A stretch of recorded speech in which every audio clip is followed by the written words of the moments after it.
Okay, Lost and Found in Cleveland coming to the Twin Cities Film Fest this Saturday. You're going to be here in person. What do you love about the film festival circuit, and how important is it for a movie like this?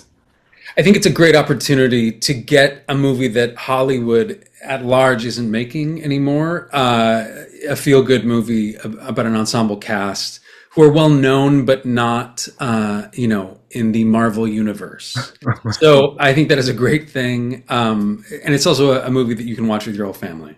Yeah, Um, absolutely. yeah, feel-good movie. Yeah, Ryan and I watched it last night. We both thought that you were great in it. And we were like, very Stacey sweet. Keach is in this, June Squibb is in this, Martin Sheen is in this. I kind of knew that going in, but it was kind of great to see you surrounded by all these really fun players.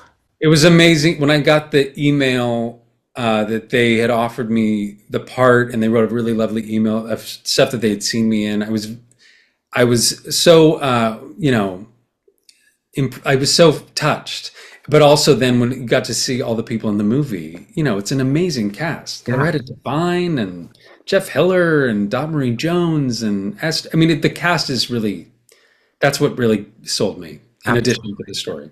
Yeah, Jeff Hiller is so funny. I met him at a Critics' Choice Association event this summer, and he's just delightful. And then his surprise Emmy win, phenomenal. I know.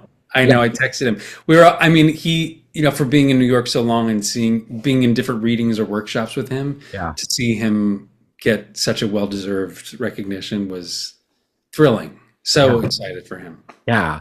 You get to have a really important scene with Loretta Devine, who is just seems lovely and amazing. So, describe sharing a scene with her. Is she so wonderful? And do you just swap Broadway stories about working with such a legend like her, a dream girl?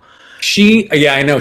We talked a little bit about theater. I was like, so are you going to do theater again? She's like, no, it doesn't cost enough. It's too much work. Or it doesn't pay enough. It doesn't pay enough and it's too much work.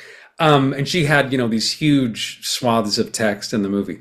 And I had done a workshop of a new Henry Krieger musical a long time ago. It was the same guy who wrote Dreamgirls. So we talked a little bit about him. No, but she was lovely and a total pro. She's also, I recognize her voice now from some animated show that my kids watch. She's on it. And I was like, oh, great. But no, I haven't seen her since we shot that in Cleveland, but she was great. Yeah, love that. Our daughter is fully into Frozen, I'm sure you hear every parent say. I'm But sorry. like, no, we love it. Like, the music is phenomenal. Like, you're great in it. It's really fun to have this kind of weird connection with her now through it. We like it. It's not I no, unlike other parents who probably get annoyed with it, we love it. It's great. Yeah, it's a great thing to be a part of. I feel super lucky to have been a part of it. And yes, I hear a lot of, I feel very bad for parents that have to hear me sing about doors Oh my for the God. rest of their Loves lives. an open door. We hear it on our Alexa all the time. It's great. It Yeah. is really fun. Speaking of that, in the movie, these characters are all dealing with stuff. Like they're passed down this, all this stuff. Do you have anything from Frozen that you still kind of have like a cherished memory from? There's a great book that Jen Lee and Chris Buck, the directors, gave the cast of all of like the drawings of different stages of the drawings, the different characters. I also have a 3D model of Hans before I think they used to then make the dolls out of. Mhm. Yeah, I have that somewhere. Yeah, I don't know where. I really try to fight against superstition or over caring about things that are inanimate. I try to. Right. So Yeah. I'm not. That makes me think about, Ryan and I often talk about how I think our generation doesn't keep stuff or we don't have attachments to things, unlike our parents' generation who has accumulated decades. And then you pick up something and then there's a story, there's a memory, there's a value behind it. I'm curious, does working on a movie like this with that kind of story have you thinking about value or things that are passed down differently? Yes, I mean in this movie, I inherit something Hmm. that I can't give too much away. I No. inherit something that is problematic, and it's also connected to a family member, so it has that complication to it. I don't have anything like that, thankfully, yet that I know of. that I know Mhm. of. My parents are still alive and kicking, and I've gotten some things from my grandparents. There's a perfect example.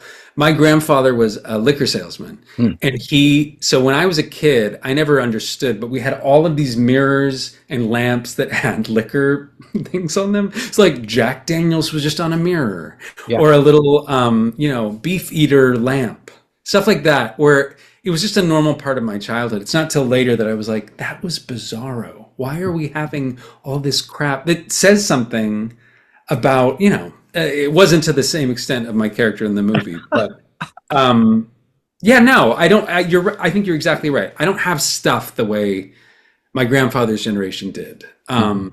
I mean, we do have china that is from my wife's parents, but I don't think we've ever used it. Right. Like, yeah, no, you're right. Over time, we've all kind of given over our stuff, I think, Right. which is a good thing. Yeah. I mean, I still have my entire book and library and my entire movie library that will never go away, but that's different in my Do you opinion. still have CDs? I guess I used to Yes. have CDs. Yes, we do. We I gotta still, have those somewhere. yeah. And I Boys to still buy Men. CDs Yeah, from time to time. Like I bought Taylor Swift CD and Lady Gaga's. really. Yeah. Wow. Do you have a CD player? In my car, I call it my car, but it's Ryan's car. It's family car, whatever. Got it. Got it. There's a CD player there. Got it. So I play that. Yeah. I don't have any of that stuff, I mean, you sadly. probably don't drive a lot, but even newer cars, But there would be no CD player. Yeah. right? Like our new car, it's just turn on Spotify and listen to Chaperone over and over again, or Frozen.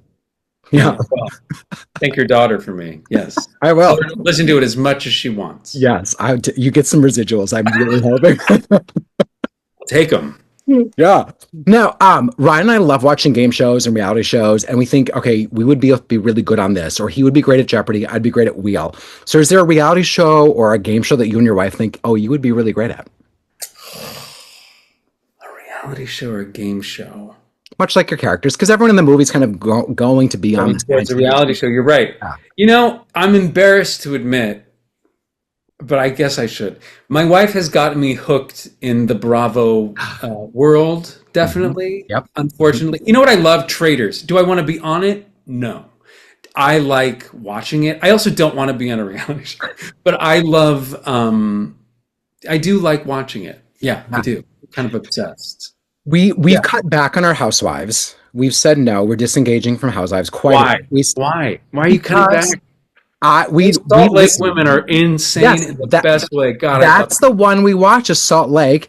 the Ryan best. watches all of Below Deck, but like we got really annoyed with Orange County. We got annoyed with Potomac, Atlanta. Like it got to be too vicious. And like I want joy. I don't want just vicious people hating one another and then being mean to one another. Like Salt Lake Yeah, for some reason I can give them a pass, but the other ones I'm like I can't do it. It's too much right now. I'm I feel disengaging. like Salt Lake is all you need. I feel like Exactly. that collection of women, Is oh, that is just some great television. it I'm it sorry. is. It is. And Traders is phenomenal. We are obsessed with Traders. Yep. I would have to be a faithful. There's no way I could lie my way through being a trader. I would not do well. I Do don't you? know. I have a lot of questions about, I gave Alan Cumming an award once. I was like hosting an event that he won an award, and I had so many questions for him about the castle. And Yeah. as you can imagine, it's not what it appears to Right. be. Right. They're all at a hotel Yeah. somewhere. I was like, but the idea of just being away that long, I don't, I mean, it makes sense. Everyone loses their minds. Right. Um, yeah, no, I couldn't do it. I couldn't do it. Do you get pitched game shows or reality shows? I did one, I actually did one game show Yeah. on Paramount Plus, Yeah. CBS, that Okay. the Kings produced, the people who wrote Yeah. like The Good Wife and Elsbeth, Yes. Oh, called Would I Lie to You, based on I think a British format. okay. Did that once. But I have to say, I was way more nervous that day of shooting than anything I've ever shot that's scripted. Fascinating. I don't know. There's something you just don't know. Like, what are we doing and how am I coming off? And yeah, it's very scary. We love Elsbeth. Like I was a little late. Ryan's been watching it since the beginning. So then this summer I binged both of the seasons so I could be caught up. And it's Yeah. phenomenal. I don't know if you're watching it, but it's so I well done. haven't yet, but I love, the Kings are like they're like the bread and butter New York actor Yeah. thing. Like we all, The Good Wife was my very first TV show. They're great at hiring New York actors. No, I'm behind as well because of my children. But I have a lot of friends on it, so Yeah. I gotta watch it. Because it's set in New York, and now each episode is all about some big star that's like the murderer at the beginning that she's then investigating. It's Yeah.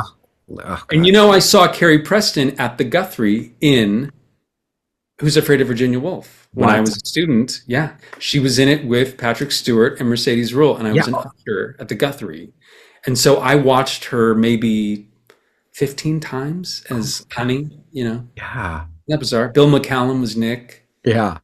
Um, yeah, bizarre, but it's Whenever I fun. step into that building, I feel like there's something just, I'm kind of back home. Like I was an essential in two shows there 100 years ago. So like, but every time I go there, I'm like, this feels really special and nice and like a good, cozy community. I don't know if you feel that way whenever you get back there. I don't even know I how often haven't you get gotten back there. back enough. I would love to come back more, but what's also so trippy is that the old building is gone. So when you're there, you're not in the old space. Right. It's grass, And your except memories are in the old space, probably, and the not old the new building. one. And Yeah. mine are in the new space. Oh, really? Okay, Yeah. good. Yes. Yeah, Mine are no, that's all what's like, so weird is when you're on that stage, though, it feels the same. right. I feel like you could be at Vineland. Vineland, Yeah. right? Yeah. Oh my Yeah. God. Santino.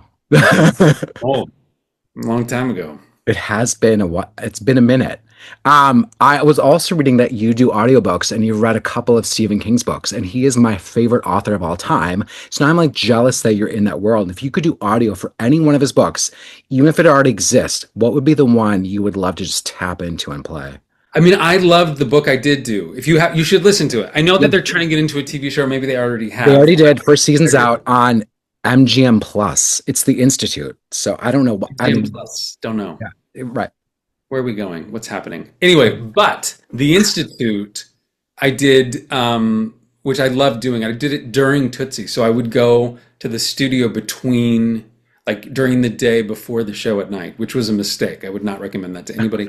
But I love doing that book, and I got to, meet him, and he was great. I don't know, I haven't ever since kids. I haven't been reading for pleasure as much, but no, I'm a huge. I mean, I would want to go back and read like Carrie now. I'm curious what that's like. But also, I love Shawshank Redemption. He wrote like yeah, no, he's great. I just didn't. I was doing an audiobook this morning actually for a spy thriller that I don't know if I can say which Okay. the title of it is, but it'll be out. I think at the beginning of next year. Yeah. Does that medium stretch you differently as a performer?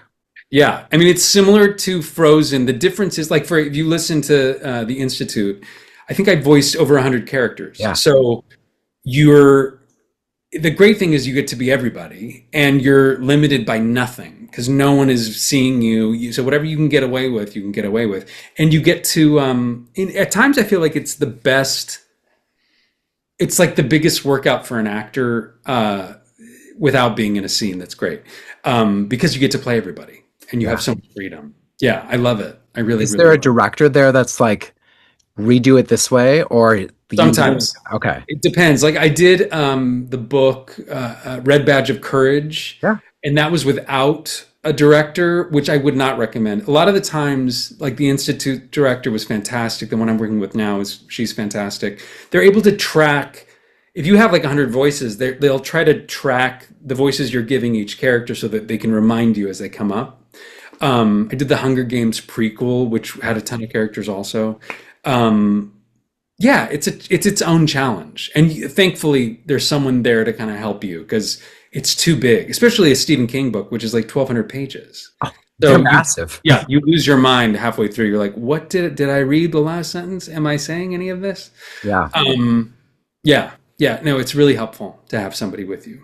Thinking about going back to Lost and Found, independent movie, is there a different vibe on set, a different freedom than shooting something of a bigger budget studio type picture or television show? Yes, the everyone knew we were there because we liked the script and we liked the story and we liked the people that they asked to do it. I mean, that's the great thing about this. This was also shot in the middle of the pandemic-ish, like coming out of the pandemic. So I think you had all these actors just wanting to act Yeah. and to get back with other people. I hung out with Jeff Hiller all the time at the hotel. We had dinner together all the time. So it was as much about like a social reminder of what this all is and was. Um, yeah, very different than, you know, the big, yeah, yes, yes, very different. Me too.